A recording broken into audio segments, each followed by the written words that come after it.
మనం లింగాష్టకం నేర్చుకుందాం. బ్రహ్మమురారి సురార్చితలింగం నిర్మల భాషిత శోభితలింగం జన్మజ దుఃఖ వినాశనలింగం తత్ప్రణమామి సదా శివలింగం. దేవముని ప్రవరార్చితలింగం కామదహన కరుణాకరలింగం రావణ దర్ప వినాశనలింగం తత్ప్రణమామి సదా శివలింగం.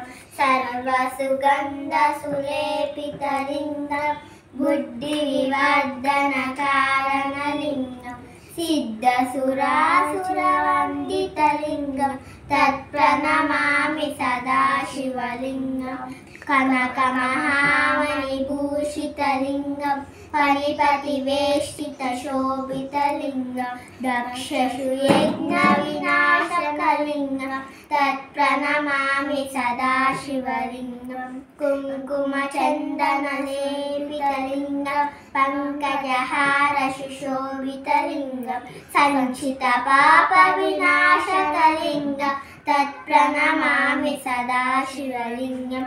దేవగణాచిత సేవితలింగం భావైర్భక్తిభిరేవచలింగం దినకర కోటి ప్రభాకరలింగం తత్ప్రణమామి సదా శివలింగం.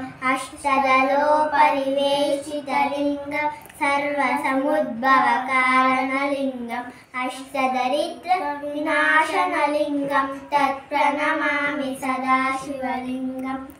సురగురు సురవర పూజితలింగం సురవన పుష్ప సదార్చితలింగం పరాత్మరం పరమాత్మకలింగం తత్ప్రణమామి సదా శివలింగం.